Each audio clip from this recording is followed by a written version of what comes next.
Kingdom family, what's up? What's up, everybody? Oh my gosh, I'm so excited to be here with you today. We have a very special guest joining us today for a special session on the power of the American Detox. And you're gonna learn all about exactly what this is, how spirituality and well-being tie into everything that we're talking about in the world today, and how to let go of and get rid of some of the toxic things that are holding us back from stepping into well-being for all. I cannot wait to jump into this session with you about how spirituality, social justice, politics, and all the things align. And the guest that I have for you today, Kerri Kelly, is going to blow you away. And I'll introduce you to her in just a moment.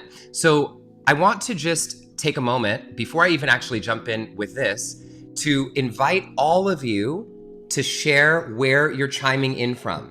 So type into the chat box where you're coming in from. And if this is your first time ever at the Kingdom, I want you to just type the words "first time" into the chat box, and you'll see our community welcome you with big, wide open arms. And one of the other things that we do here at the Kingdom is if you hear me or our special guest or anybody else in the chat box say anything that you want to remember, all you do is type those quotes into the chat box, like little golden nuggets that we can take with us throughout the experience.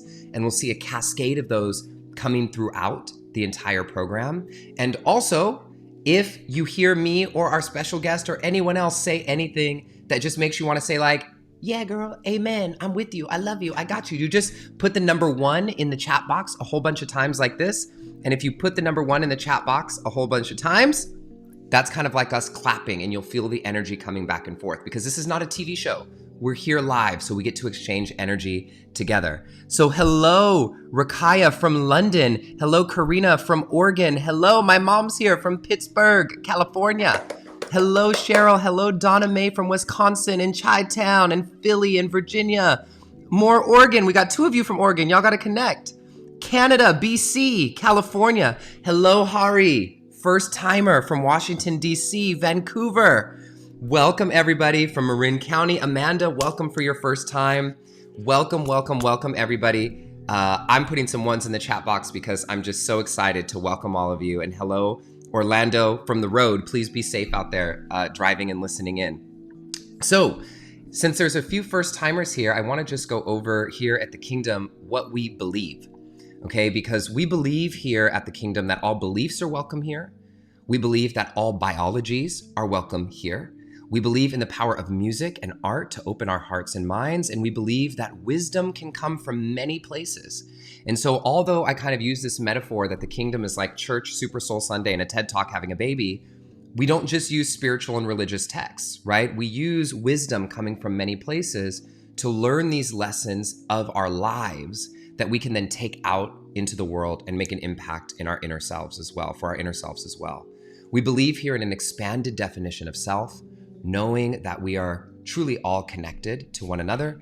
And here at the Kingdom, we don't just honor or tolerate each other's differences, but we know that we're actually stronger because of those. And that leads us to the last point, which I always say, is that we rise together. And, you know, we really do come here together as a community. We've been doing this since August of 2020. Almost every Sunday. And it's just been such a gift to build this global community from all over the world. And so I thank all of you for being here, and I love you. And remember that you can listen to a lot of our old episodes if you're a first timer here on the Kingdom podcast, and also on YouTube if you're just catching up on some of the Kingdom magic or just joining our community. We have so many episodes. And so every one of our sessions, we begin with either a poem or music, and then I'll go into a little prayer. And remember, this is not particularly religious. I'm just going to welcome in a prayer, and I'll give you 60 seconds of silence for you to welcome in your own personal prayer or set an intention for the practice. And I have this vision of us being together in person one day and being in a big hall with like all of us saying our prayers in all of our different languages and all of our different intentions and different indigenous roots and all these things all at the same time out loud, and how beautiful of a mess of noise that will be. And then we jump into the teaching or an interview, a practice, a short practice. You'll have a golden nugget and a takeaway and an action to take into your life, so we can take these teachings straight into our lives. All right. And so I want to just take a super quick moment to make 2 announcements. Okay. And then we're going to jump right into our teaching. So the first announcement is that we have just a few rooms left because our community is coming together in Bali in October 15th to the 22nd, on a retreat called Just Be. And in a world where we are constantly recognized and validated for what we're doing, what does it mean to learn more about who we are outside of what we do, but truly who we are? And this is the essence of the Just Be retreat. We're diving in with human design and astrology and shadow work and meditation. Also being at Soulshine in Bali, one of the most beautiful places, to allow us to sink in to her, to this nature, and to be able to experience each other in community. We're expecting about 60 people to be going to Bali, and we just have a few rooms left. So I just wanted to let you all know, in case that's kind of whispering at you, you can go to justbebali.com. And then the final announcement that I have, I want to just like kind of holler at y'all in a big way for this one, okay? So transformation, we're going through a big transformational experience in our community starting tomorrow. Many of you are already joined in on it. If you are joined in on it, I want you to let's put some twos in the chat box if you're already joined in on it. 40 days to transformation. Our community goes through this program, 40 days to transformation, every year, 2 times a year, once in January and once in the summer. And the second one is happening starting tomorrow. If money is an issue for you, we've gotten funding to provide scholarships for everybody who needs them. So if you want to be a part of this program, please know that today is your last day to register and sign up. And all you have to do is go to justinmichaelwilliams.com/transform, and you can register there. And we have a $100 off coupon code that you are welcome to use. I'll put that in the chat box in a minute because right now I'm not remembering. Oh, it's Transform100. Transform100. Can somebody type that into the chat box for me? And the link is justinmichaelwilliams.com/transform. You can apply for a scholarship there. You can give a scholarship there that's totally tax deductible to our nonprofit, or you can register and sign up to join our community for this incredible life-changing program that we get to go through as a collective twice a year. So it starts tomorrow. I love you, and we rise together. So with all of those announcements out of the way, we welcome our prayer. And so I invite you all now to just place your hands over your heart, over the center of your chest. Close your eyes if you're comfortable doing so. And take a full deep breath in and a deep breath out. And again, a full deep breath in and out. There we go. And just ground into yourself. Pull your energy into your own heart and allow yourself to dive in to what you need in this moment. God, Spirit, Universe, all that is, all that ever has been, and all that ever will be, we thank you for being this energy and life force that flows through all of us, through all things, through all moments, at all times. Help us know and remember, truly remember, that we are connected to all things, and that by being fully present, by fully accepting, by seeing clearly what is being revealed in front of us, is how we can show up and make a difference in our lives and in the world. May we drop the veils that are in front of us that cause us to see the world through our trauma or through certain lenses that are out of alignment with the vision of what we know is possible. Please use our special guest and myself and all of us here today to help us each make an impact in our lives and again in the world in a greater, more authentic, more ease-filled, but powerful way. We thank you for giving us the agency and the health and the power to be here today. Bless every word that is spoken. May it be used for the highest benefit of all. And we thank you for bringing our community here together again and again and again. And so this is your moment now. I'll be silent for about 60 seconds to welcome in your own personal prayer or intention.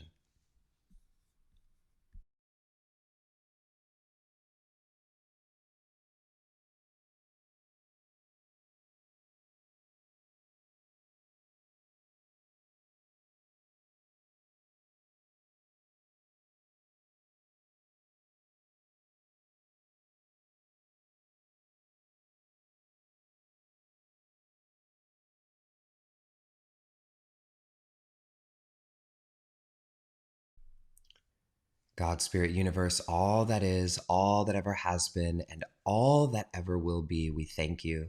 Thank you for bringing this community together. Let every word that is spoken be used for the highest good, for the benefit of all. And may each of us take and hear and be paying attention to exactly what we are each meant to hear today, and let it drop into our hearts and flower open for the sake of global transformation that starts within. So it is. Ashe, Aho, Salam, Amen, Shalom, Satnam, Awen, Om. Thank you.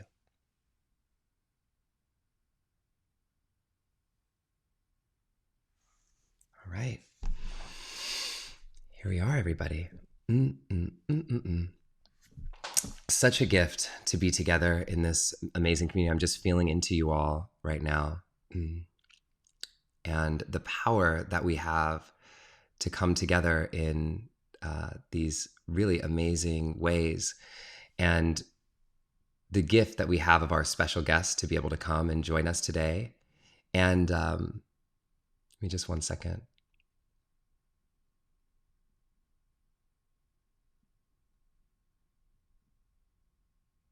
Okay, so,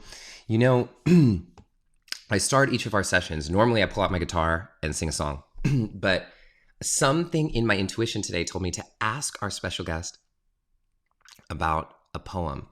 And if there was a poem that she liked that felt like really grounded us in, and I think you will all really appreciate this poem that was sent to me that I'm going to read. Kerri, are you fine if I read it? I know y'all can't see her, but I see her in the background. Yeah? Okay, cool. So I'm going to read it, and then we'll come in and we'll talk about it, and we'll get started with Kerri, and I'll do an official introduction to her in a moment. But just remember that when we use these poems and songs, that we use them like a prayer, okay? Like a prayer. And so just feel it drop into your heart. And this poem is called Ghost Road Song by Deborah Miranda. Okay, by Deborah Miranda. It's called Ghost Road Song. And it says,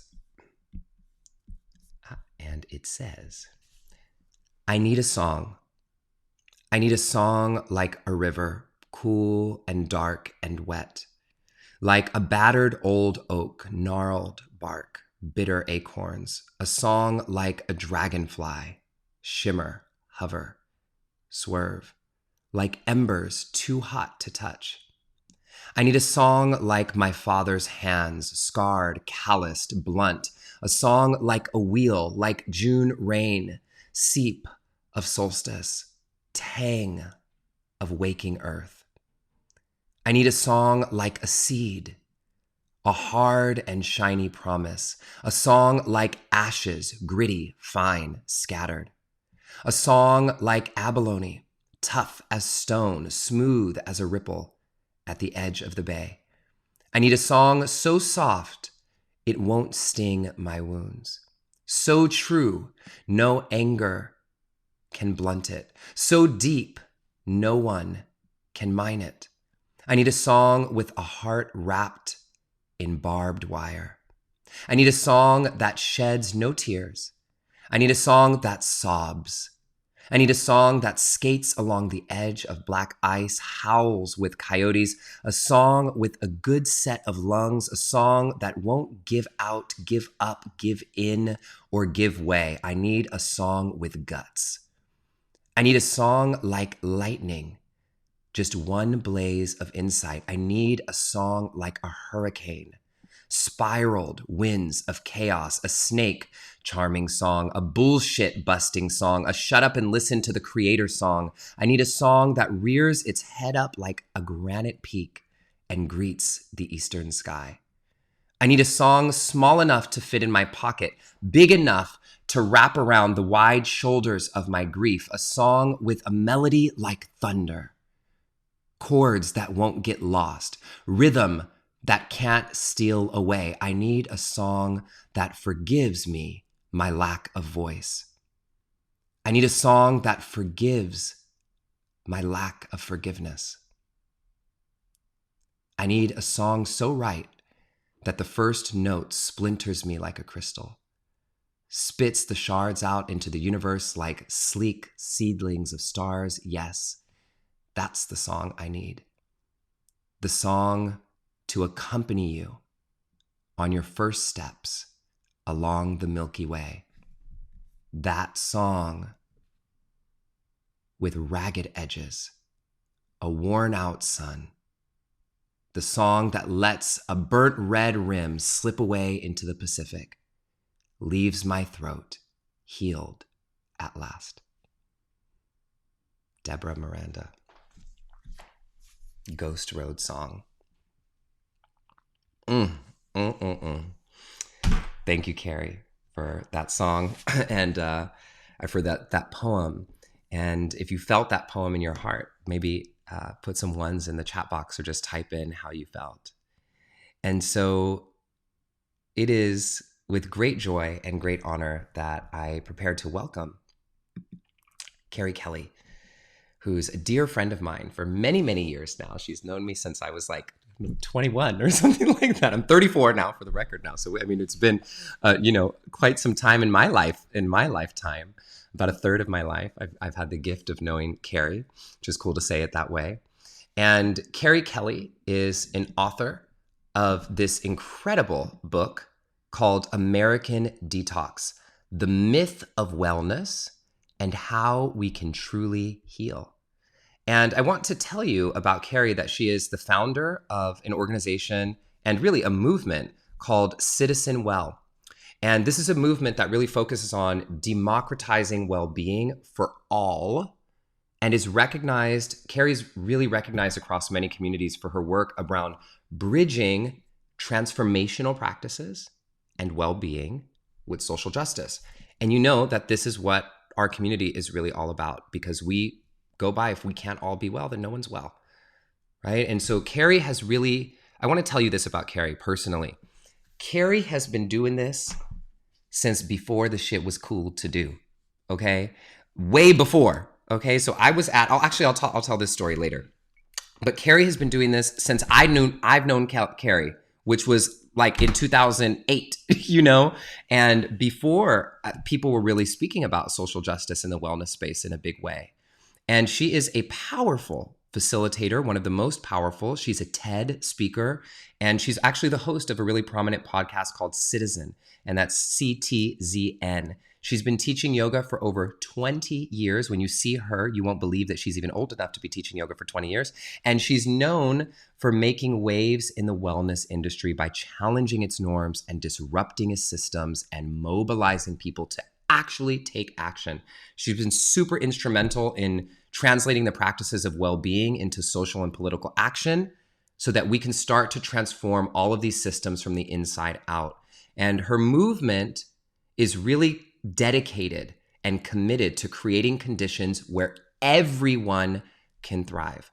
Her new book, as I mentioned, American Detox, The Myth of Wellness, and How We Can Truly Heal, is out everywhere now. So Kingdom family, please join me in welcoming and giving a big Kingdom welcome to my friend and incredible author and leader, Kerri Kelly. Kerri, what's up? Oh my gosh. I mean, in the last 5 minutes, I've laughed, cried, pumped my fist. Jeez. Thank you for inviting me into this sacred space. We are here. And I'm so grateful. And the whole community is here welcoming you with open arms in the chat box. I see Renee's here, who I know is super excited about this. And everybody loved the poem. So thank you for welcoming that to us. Woo! Right? It's a big one. Yeah. It was a big one. Shook me to my bones. So I want to just start here with you, okay? Yeah. I will never forget in the early 2010s, if that, maybe it was 2009, I don't know, 2012, something in that window. And I'm at a big yoga conference. And I think I was maybe in thousands of people at the conference, the only Black man at the conference. Potentially. Yeah, I think that was the case. And I'm with you in this conference, and you are speaking and doing a session about social justice and wellness and well-being at a yoga conference where everything else is on chakras and spirituality and ascending and moving beyond and all these kinds of things. And I remember at that time, it feeling so challenging, like people didn't want to hear it, right? A lot of people were afraid to hear it. And I just want to know from you, why has this been such a huge passion for you that you've stayed through consistently, and why is it important for us to all know about today? Mm. Well, that's a long story, because this book tells a story of like my sort of waking up to the truth that there can be no well-being of me without a well-being of we. Yes. But I think it depends on what you value. And I love that you open up your session with a bunch of beliefs, right? Because I understand well-being as the state of being whole. Everybody type that in. Well-being is the state of being whole. Okay. So if wellness, right, is the active pursuit, right, of well-being, which is how I understand wellness, the active pursuit of being well, of being whole, then wellness means that we have to ask what is in the way of our well-being. Yeah. Right? What is in the way of being whole? And so much of our spiritual practice, right, especially if we're looking to the wisdom, right, that has informed what we understand wellness to be today, right, that comes from indigenous and Southeast Asian cultures. Um, you know, wholeness is not just about the self. It's not just about the individual. It's about the all of life, right? It's about our interdependence with all living things, the planet, animals, plants, each other, right? And so this myth that I talk about is this idea that any one of us can achieve well-being, right? That can be well or enlightened or pure or insert, like goal word here, when so many of us are struggling to survive, much less be well, right? When the planet around us is collapsing and eroding. And so that is sort of the value, if you will, that's informed so much of my work.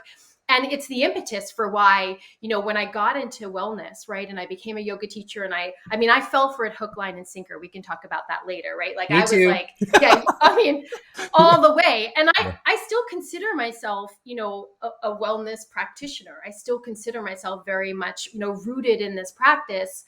I started to ask really hard questions about why I got to be well, right? Why I got access to all of these like really cool practices and healthy foods and clean living, when people didn't have basic human rights, right?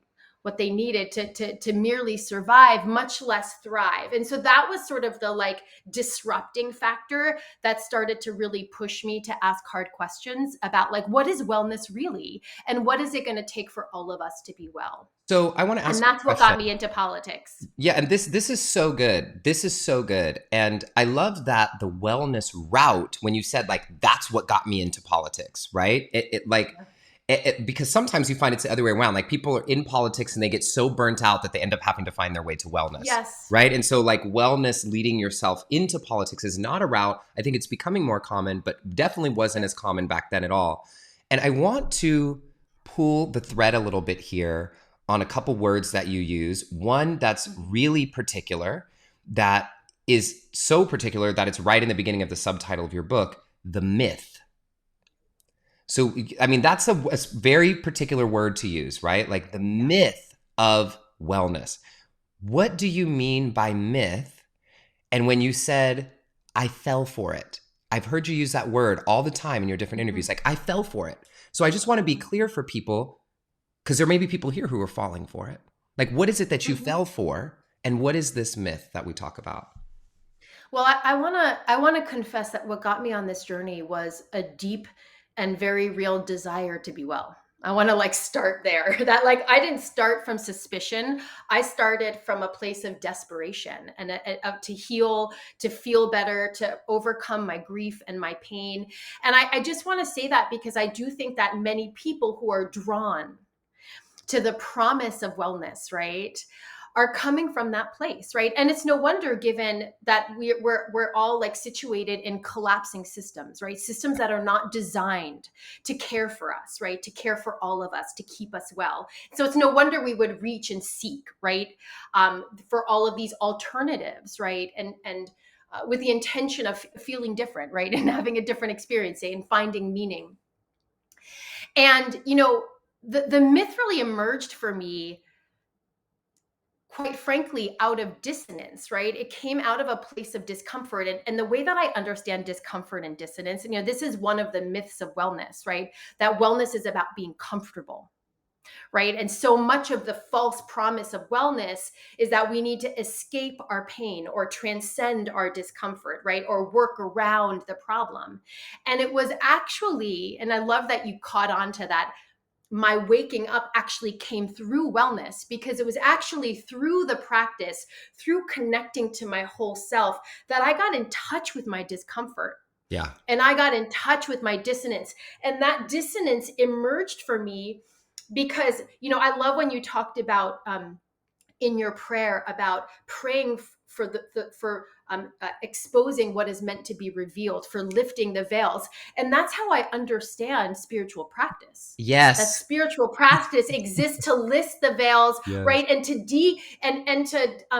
to destroy and challenge the constructs we've inherited. And so that practice, that I call it an unraveling, that unraveling was happening for me even while I was buying into many of the myths of wellness, right? So that as the deeper I got into my practice, the more uncomfortable I felt. And that's when I really started to look carefully And at, what are like, some of those what's what are some of those myths, Kerri? What are some of those yeah. myths? So I mean, there's so many. And what I want to say about, like, the wellness that I talk about in this book is that I'm talking about the dominant culture of wellness. I'm talking about the industry, the $4.4 trillion industry of wellness, the system, if you will, of wellness. I'm not talking about the origins of the teachings that many wellness practices come from. I'm actually challenging the way that's been co-opted, capitalized, appropriated, whitewashed, right? And adapted to fit into this really toxic culture that we're a part of. And so wellness has sort of been indoctrinated into that like larger culture that I examine in that book. And some of the myths are things like the myth of the self-made man, right? In the wellness world, it's like the version in wellness would be like, well, if you just drink green juice and you just hit your mat, right, and you drive an electric car, then you're doing your duty as a global citizen, which we know is not true, which we know is not enough, right? Or that you can get well or enlightened all by yourself, when we know that that's ridiculous. Like, nobody gets where they are all by themselves, right? None of us got here alone, right? There's been countless people, the people who pave the streets, right? The people who pick our organic vegetables, right? That have made it possible. And I'm just thinking about the pandemic, right? The essential workers who, like, delivered food to our front doors, right? Yeah. That made it possible for us to quarantine and isolate during a global pandemic. And so no one is self-made, right? But that's a myth that has been rooted, right, since the beginning of this country. Yeah. The myth of perfectionism, which you and I talk about all the time, right? So I have to say, I did a whole section. If y'all, so those of you know, because everybody here I think has read my book, Stay Woke. I did a whole practice on Kerri's words on the myth of perfectionism. A whole practice quoting you on the myth of perfectionism. So I love this one, and I'm so glad you're bringing it to the table, because I was going to ask you about it. So please, yes, unpack. Yeah. So right. So the perfectionism is this idea that well, first of all, it's like a futile myth that anyone can be perfect, when we know that that's actually not the human experience, right? But it's this idea that I just want to say is perpetuated and reinforced by every room, every system, every community, every culture that we move in, especially if you live in the United States, that we can strive for perfect, right? That we just hustle for this impossible destination, which only keeps us stuck in the cycle, right? And upholding the very system that thrives off of our obedience, right? And so we pledge allegiance to this false promise of perfection. We hustle, we get sick, we lose relationships, we lose jobs, right? And yet we can't get off the hamster wheel. And because of that, the system keeps going, right? It upholds all of these. And all of these myths, by the way, are very much related to one another. And then there's the myth of what did I call it? The myth of discovery, right? And I think this is especially relevant in yoga, right? That comes from our legacy of colonization, right? That these practices that many of us are working with are ours, when in fact many of us are working with medicines and cultures and practices that actually don't come from our lineage, right?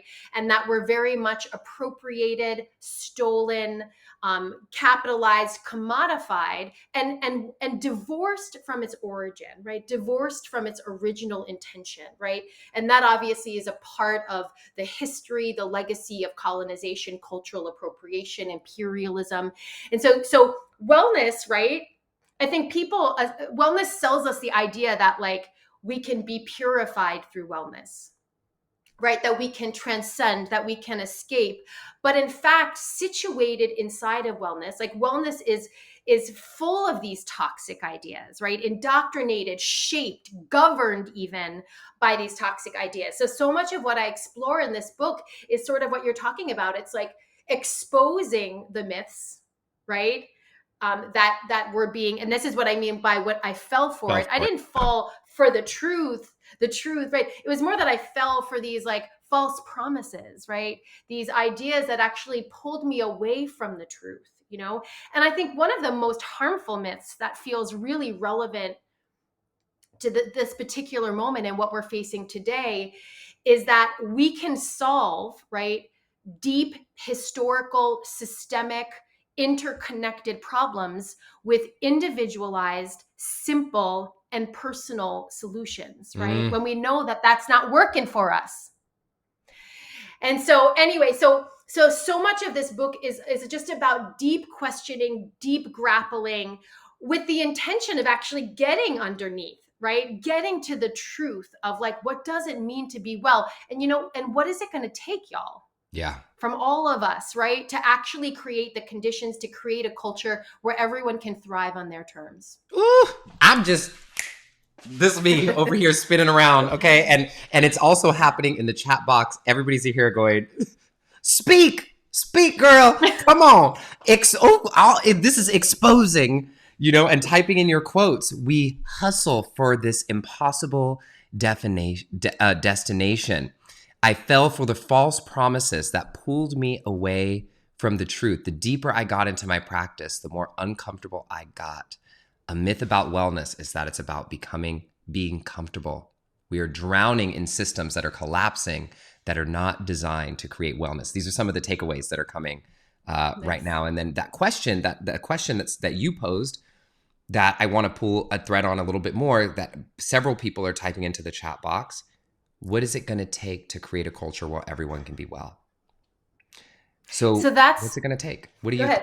No, what do you think? Yeah. Well, I was going to say that's where this idea of detox came for me, right? Because, so I'm like questioning wellness, right? And in questioning wellness, I'm having to question myself, y'all. How have I been indoctrinated? How have I been shaped by these myths, right? How have I been governed, right? Or informed? My belief patterns, my behaviors, my privileges, right? My actions. And so detox, this idea of detox really emerged from that inquiry, right? Like, well, what is it going to take for me to expose, right, the myths, right, and the toxins, and then to actually like excavate and draw out, right, and release the toxins from my system, and also do that for the systems that I'm a part of, right? Yeah. And so much of this book is about personal grappling, right? And I invite everybody, there's a lot of questions in this book that people can ask themselves to sort of like reckon, quite frankly, with like, how have we been shaped by these myths? Yeah. And I think we've all been shaped, right? Because the way that I understand culture is that it's the air that we breathe. One of my favorite quotes about culture is by this poet called Guante that says, white supremacy is not the shark, it's the water. Mm-hmm.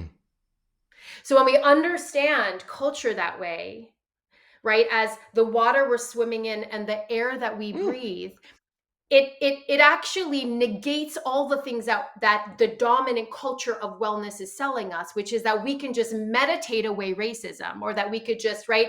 But that's not enough. So this book is about like the personal reckoning, but it's also about the collective action. Yeah. Right. So what it's going to take is a personal journey of detox and recovery, but it's also a collective journey, because if we understand that these myths are inherently systemic, even though they're internalized and they're happening within us in really personal ways, they're a part of a much larger system. So if we understand that to be what we're working with, we have to operate at both a personal and a collective level, right? So the Yeah. personal part is essential, but so is the collective part. Yes. And okay. So the way that this is transitioning is just so perfect. I just am so happy because one of my favorite parts of your book, okay, is the chapter on from us versus them to we. Okay. And this section of the book for me is like just, is so much about everything that I think is important. I want to read a little quote from this section of the book and then unpack this a little more. And I have several other questions for you. And I just want to say that people are loving that when I tell you this chat box is going off. It's just so amazing. So here's one that I love. While many of the problems of today are not new, the pace and magnitude of what we are facing with changing demographics, technology, globalization, and climate are unprecedented. So that's really important.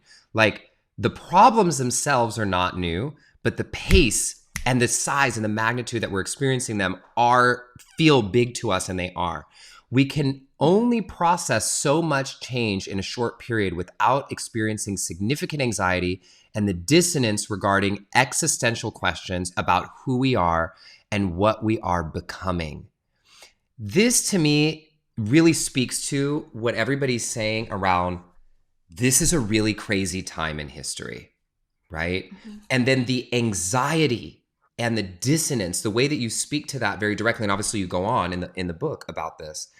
Like, can you speak to this for a moment and talk to what do we do, like, to be well in this as it's all happening together, right, at the same time? So curious what you got there. Yeah.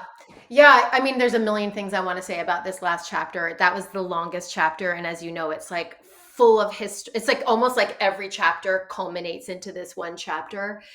And this is where I actually think that the wellness practice and spiritual practice is actually essential. Yeah.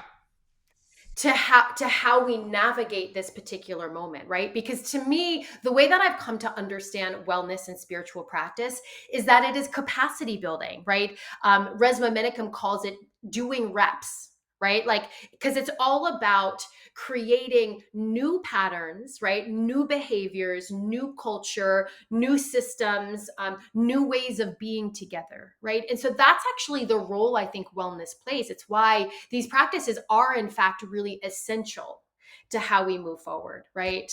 As long as they're not used as a weapon or an escape, right? And the other thing I just want to say, I appreciate the way that you framed that, because it's really real that these times are overwhelming, right? And I loved what you were talking, the way that you were talking about lifting the veils, because the definition of apocalypse is the unveiling. Oh, really? Right? It Yeah. is the unveiling, right? So it's an event of unveiling. And so if people talk about these being apocalyptic times, I mean, that's like spot on. Like, everything is being exposed, right? Everything is being revealed, right? And I love that quote, like, we repeat what we don't repair, right? Like, that's happening. And now we're starting to see the cost, right, of actually not going back and doing the work of healing. Yeah.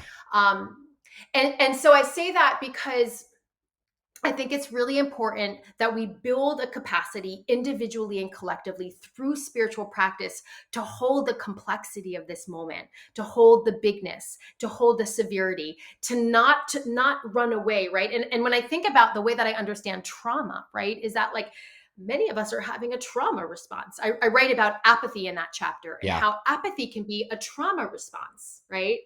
To turn away from what feels overwhelming, for what we can't handle or deal with in a particular moment. And so understanding how trauma works is actually really helpful in actually building the resilience and the capacity to meet this moment, right? And hold it in all of its complexity, in all of its messiness, in all of its despair and grief, because that is real for this moment too. Yeah. But the other thing I want to say about this moment that feels really important, because I feel like when you're watching the news, and gosh, like, tracking what's happening in the world, right? And you're getting it from every direction. I mean, I don't know that our bodies are meant for this, Yeah. right? And so I think we have to watch that, but we also have to watch the tendency to turn and run in the other direction.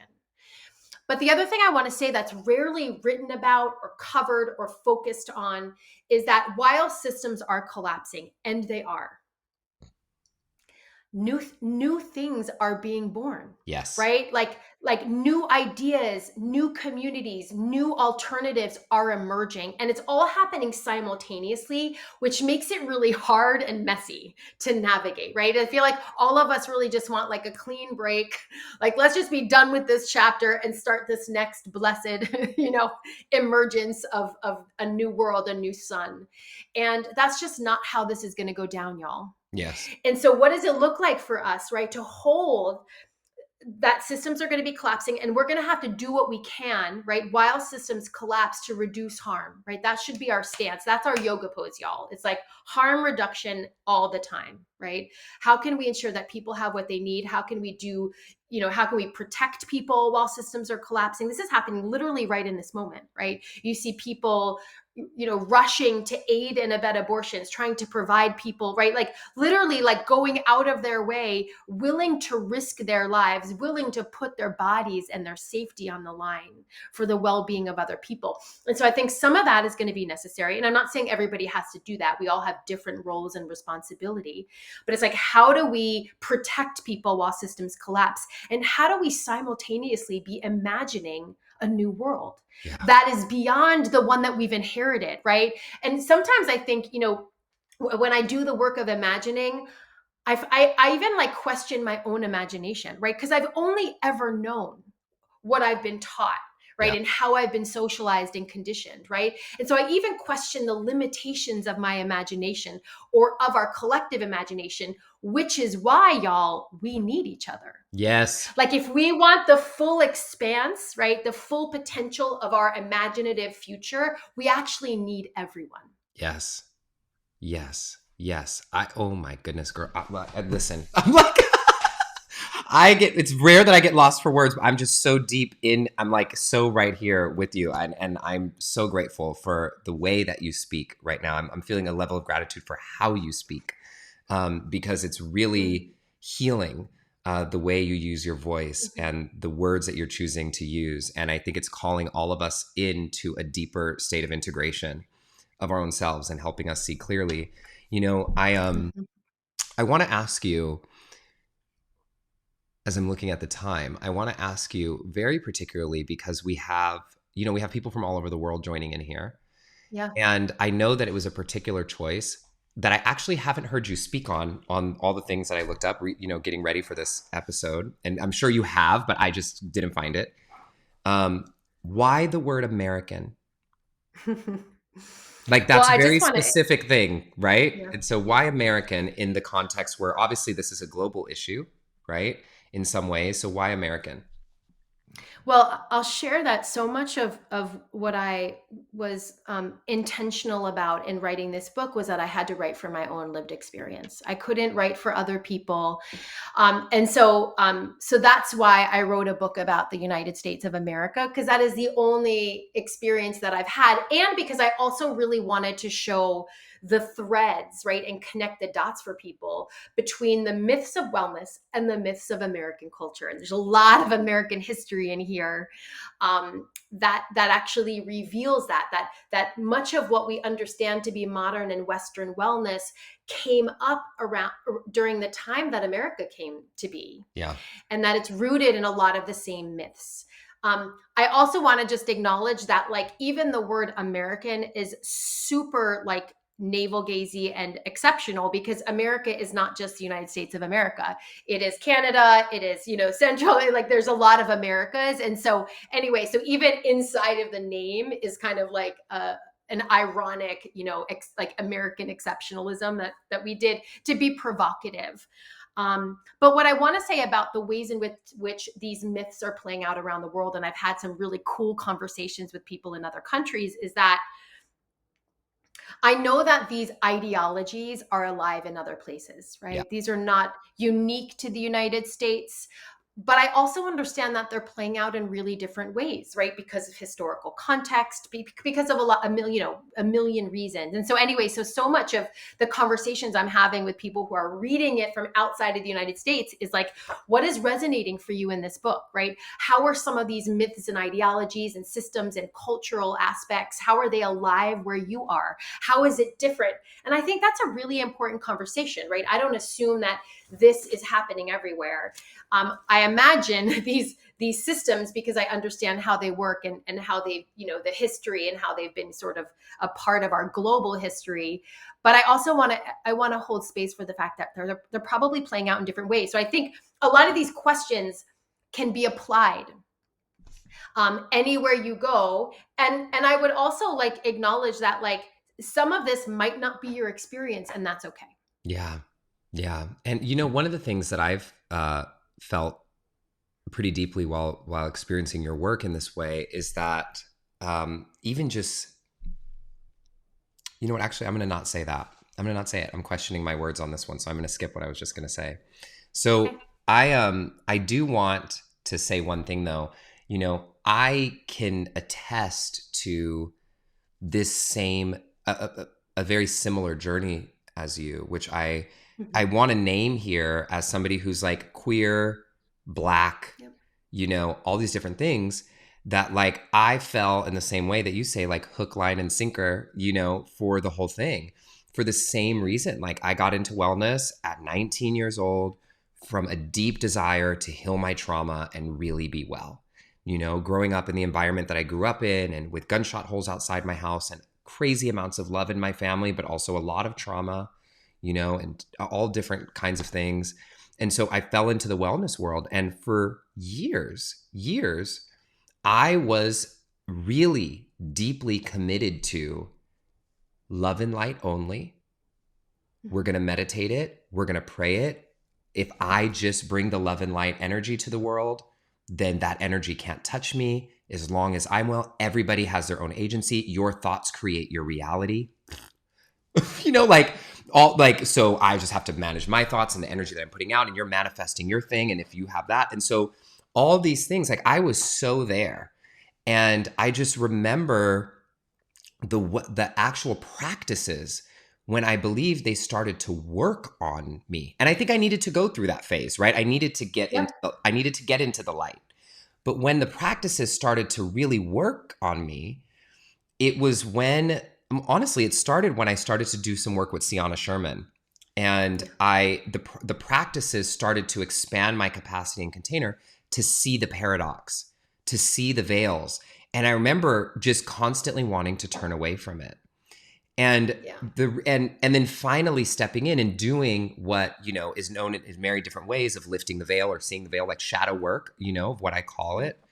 And being able to step in now and live a whole experience. And the reason I'm sharing this is not really to share about my own story, but just to show that, like, this goes beyond white people, because a lot of people, I think, will say that, or think that. And it's really this wellness space that there is a sense of the mythology that we have to detox ourselves from, so that we can all see how we, like you said, are in the ocean, right? That quote that you said, that it's the ocean, not the shark. And so there's just so much beauty at this. I could continue to go on and on. Renee's calling for a book club on Oh starting with your book. yeah. That I can tell you, this is the first I've had many authors on here, and there has not been anyone that people have asked to start a book club for. So this is really exciting. And what I want to do, okay, is I'd love to spend really 5 minutes, because I don't want us to go too long and start losing people, to do a short practice, because we've got a lot of this in our heads, and I think we could drop it into our bodies, into our hearts a little bit more. Yes. So if you would help guide us, I'll just practice with you, and then we'll come out of it and discuss a little closing. I love that. Thank you so much. So I'm going to lead you in a relational practice that you can do wherever you are, in any position that you are in.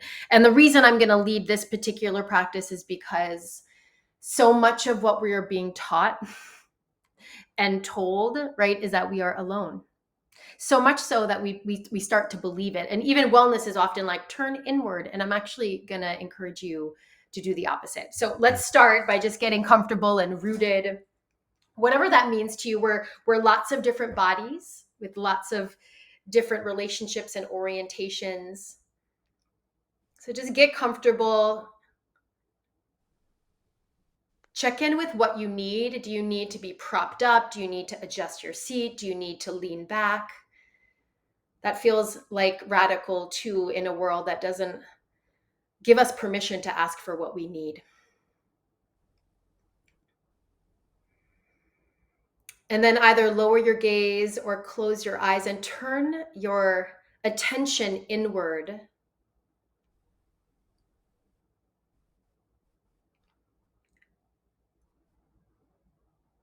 As a sort of remembering and returning to yourself. So this isn't a turning away from the outside world. It's a reorientation with who we are and with what matters to us. So take a moment to feel that within yourself, the who you are beyond the veil, the who you are beyond the constructs that we have inherited, who we were told we should be.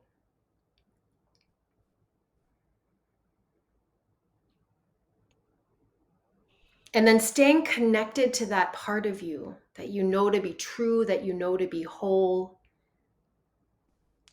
Start to expand your breath wide and feel the ribs widen, the front and back of the heart expand and open. And with every breath, just start to include more. So maybe enveloping the space around you.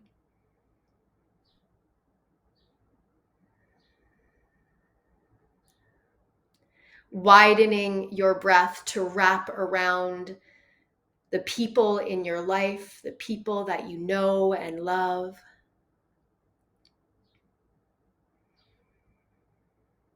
Stretching your breath wider to envelop the broader community, to include those that you don't know.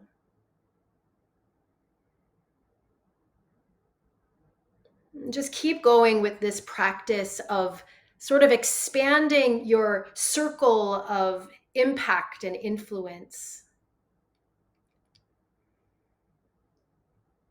Using your breath to remember your capacity to include more, to include the whole of who we are.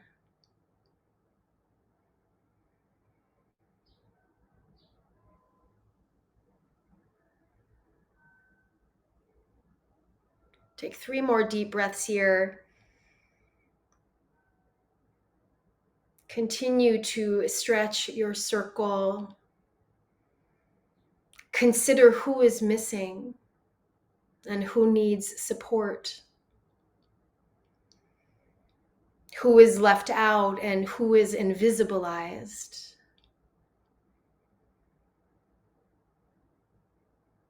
And can you include them in your practice?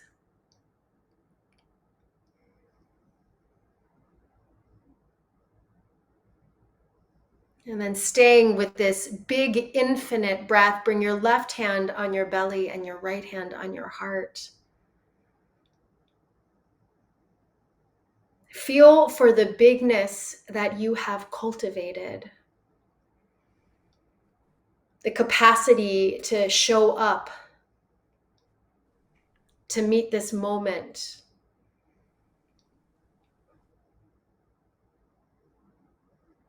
to put forth love and power.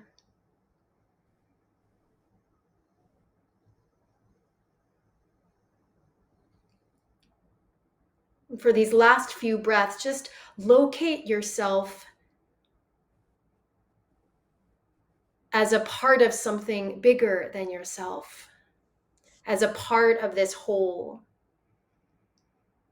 essential and significant to its healing and its becoming.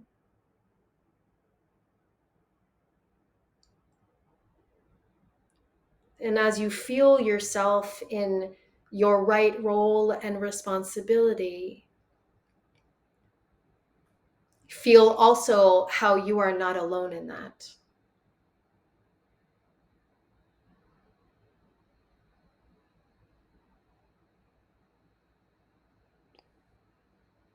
Take one more deep breath.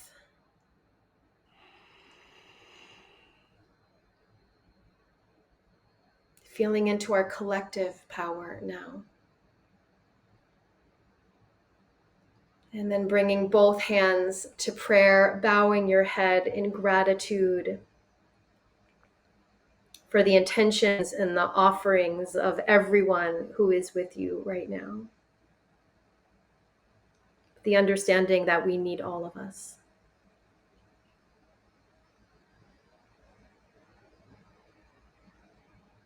And then rising back up, opening your eyes. Can people see each other in this space? No. Only you and I can see each other. Mm-hmm. I was going to say, gaze into your person. Well, They can imagine gaze into all our of the eyes. people. I'm just kidding. Gaze into our eyes. We are the embodiment of all things. No. Ooh, no. Wow. Thank you for that. Yeah, let's take a moment, and I'd love for you all to just, like, as you drop back into that space, just take a moment to type into the chat box one word that describes how you're feeling in this moment. I think this would be really powerful. What a powerful practice, Kerri. Yeah, Mary Teresa says we can't see each other, but we can feel each other. And it's actually really true here in this community. They've built such a family that if somebody's missing from the chat box, they're like, where's so-and-so? Like, so it's really beautiful. All right. So I want everybody, I think what I felt in this practice, I'll tell you, a sense of awakening more deeply to the connection of all of us here being together. Like I really felt it. Like as I was expanding my breath, I was like, holy shit, like we're really all here together. I know that's obvious, but it's like, we're actually here, like together right now, from all over. And it's pretty wild, and to just feel where I'm situated in that. And even just breathing into the responsibility of it too. And the gift of it all at the same time, and just welcoming all of that in. Love that. Was really beautiful. So well, and if this is related to the 7th chapter, but if the us versus them versus we, but if the role of the vagus nerve, what you're describing is co-regulation. Yeah. Right, which is actually how we regulate ourselves collectively so that we can be ready. Yeah. How do we be ready? It's amazing. And people are saying Fernanda, centered, Lori, expansive, Elka, calmness, Donna, May, inspired, Barbara, my mom, connected, CJ, hopeful, connection, Gina, Tammy, welcome Tammy, Stephanie, everybody connected, relief, oneness. Yeah, this is beautiful, connected, expanded. Thank you, MT and Elka. So this is just so beautiful. And yes, Renee, it's so real. I wonder if there's any action step. They're already literally starting a book club in the chat box, exchanging emails, just FYI. Like it's just happening right now, which is really cool. And and but I'm curious if there's any particular action, like today, not like this week sometime, but like today that people can do to start opening themselves up in this way that actually brings it into the physical. What would that action be? I'm going to make it really simple. And I feel like it's an embodiment of what you just described and what we just did together, which is to organize. And I know that's a big word that people get really intimidated by. But y'all, organizing is just like having your friends over for dinner. Organizing is hosting a book club. Organizing is practicing yoga together on the beach, right? Organizing is getting folks on a Zoom call to talk about what matters. Like that is organizing, right? It's actually like bringing people together around shared values and a shared commitment to the future that we all deserve. And so like do the book club, right? Have people, my work started 20 years ago where I would go to a tea shop in San Francisco with other yoga teachers and I would say, what can we do as yoga leaders, right, as yoga influencers, as how can we organize our students to give back to the community? That's how this work started for me, and that was organizing. And we were just drinking tea and hanging out and talking about like what's at stake and what matters. And so organizing doesn't have to be this like big thing. It doesn't have to be beyond you. It can be as simple as like call up 2 to 3 friends and have a courageous conversation. Mm. Mm-hmm. Sorry, go ahead. I don't want to interrupt you. I was just like feeling. No, yeah. And so that's like at the heart of this, like, that's my work is like I believe that like organizing is about coming back into relationship with one another. Yeah. Coming Right. back. And only in relation, coming back, right. Returning to relationship, right. Returning to collective care, right. Returning to the understanding that our well-being and our liberation are bound. And when we remember that in community, it doesn't matter what we're doing. We can be doing yoga, we can be cooking, we can be marching, we can be, some of my most spiritual experiences, this about me, have been like marching, getting arrested. Like that's when I've been most connected to spirit. But it's going to be different for different people. It might be you cooking, making meals together for people Yeah. who are hungry.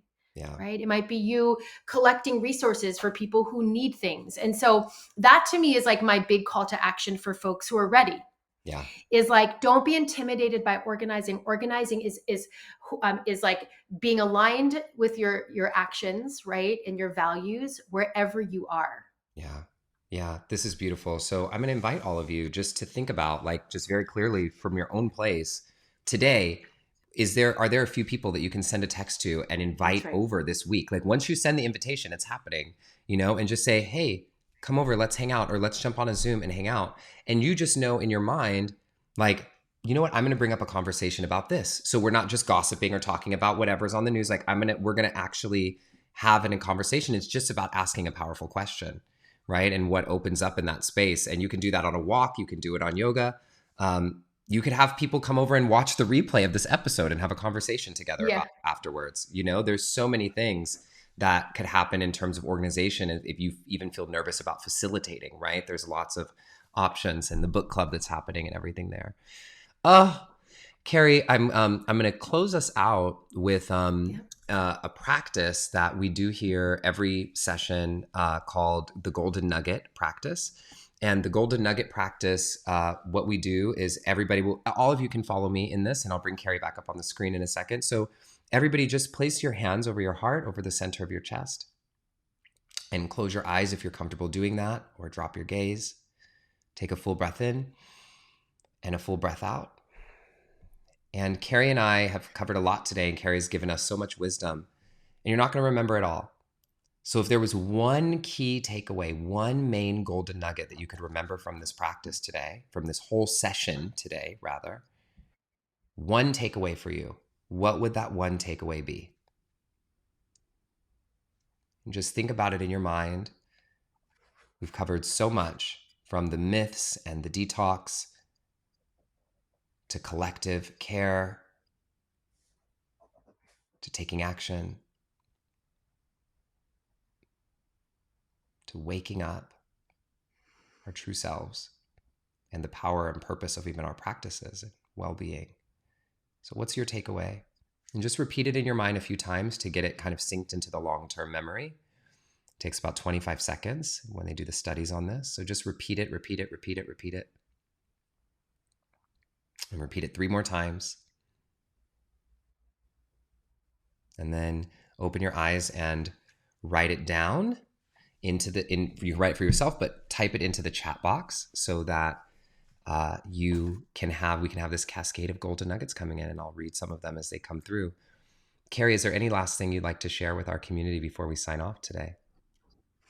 I'll just share that the last couple words of my book, I feel like the entire book was intended for me to get to the last few words of this book. It took me, I joke, it took me 324 pages to get to the like actual message of this book, which is there's more. Yes. There's more, y'all. Like beyond the collapsing systems, beyond the veils, beyond the constructs, beyond the detox, beyond all this shit we're navigating right now, there's more. So keep going. Oh, a fucking man. I mean, I'm just like...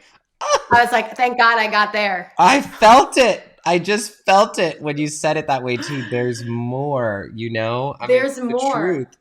It's the truth. There's more. There's more. There's more. More beauty, more potential, more creativity, more song, more dance, more joy, more everything. We deserve that. There's more. And I love all of your golden nuggets. Connection, spiritual practice exists to lift the veils, Mom. Kate, our practice is capacity building. Stephanie, perfectionism is a myth. Elka, everything impacts everything and everyone. Mariana, removing the veil. There is more. People are changing their golden nuggets now. There's more. I'm not alone. Connecting to take action. Again, interconnectedness. There's no well-being of me without a well-being of we. I'm not truly whole until I include others in that wholeness. There we go, everybody. They keep them coming in. I see them all coming through. I love you all so much. What a gift, Kerri, to have you here with us today. I want to make sure that everybody goes online and orders Kerri's book. Supporting this kind of work and these kinds of books are incredibly important. So even if you have a stack of books and you're not ready to read the book just yet, order this book. You can get it on Kindle, on iBooks, on Amazon, the physical paperback book, the audio book, which you are reading, right? Yeah. Yes, yeah, which Kerri's voice is reading. So you'll be totally indoctrinated by all the magic and gift of her beautiful voice. And I want to tell you all, in terms of the sake of organization, to remember that one of the things that we do in this community, so the kingdom is every other Sunday. Between kingdoms, we have Wednesday nights at 5 p.m. Pacific time, soul study. And so we take the lessons from this session of the kingdom and we cut a little clip of it. And Trey is leading the groups, and we expand on these and dig into the lessons and break out into groups, and we can see each other and discuss. And so if you go to Soul Study, I'm going to actually just put this up on, I think it's this page. Give me 1 second. You'll see the link there at the top, justinmichaelwilliams.com/soul-study. It's free. You can join and experience the community and dive a little bit deeper into these practices. And if you want to bring some friends over to your house to join us for Soul Study for that organization, you can do that as well. So just the community's here for you. However, this Wednesday, we're doing a special fundraiser for Sounds True, with Sean Korn will be there and several other people. So that Wednesday night, instead of Soul Study, we're all coming to the Sounds True fundraiser. You'll get info in your inbox if you sign up for Soul Study. And we're back on for Soul Study next Wednesday. So Kerri, I love you. Thank you. I love you. Thank you for the work that you do in the world. Thank you for who you are. Thank you for all you've brought to my life and now all the lives of all the people who are here in this community. I think you have a brand new fan club here, and I'm so grateful for the gift of your presence. I feel the same way about you, my friend. I feel changed by you. Oh. And I feel like we're better because you're in this world. And I just want to thank you for being the organizer that you are and bringing this community together to do the work. So thank you. Thank you, everybody. Here we are. Everybody show some love to Kerri. Kerri, hang out in the back for a moment so I can say bye to you after we're done. So everybody, we love you so much. Thank you for being here. I'm going to close us out with a closing blessing. so that we can go out into our lives and bring this out into the world. God, Spirit, Universe, all that is, all that ever has been, and all that ever will be, we thank you. Thank you for bringing this community together from all over the world. Thank you for Kerri and the gift of her life experience that would have brought her to this place to now help each of us step more fully into the moreness that is available to us. Help us all remember this mantra today. There's more. There's more. And know that it is without perfectionism, without guilt, without shame, without blame, but it is through connection and awakening our true capacity through our practices that we can step into and experience the magic of that moreness together. Thank you, Great Spirit, for all that is, for bringing us together. We rise together. Thank you, thank you, thank you. May we take these lessons out into our lives and into the world to help others and to help ourselves thrive. So it is. Ashe, Aho, Salam, Amen, Shalom, Satnam, Awen, Om. Thank you. May we truly make an impact. May we truly be here to serve. Thank you, everybody. This is the Kingdom. I will see you in the next session. We rise together. Bye for now, everybody.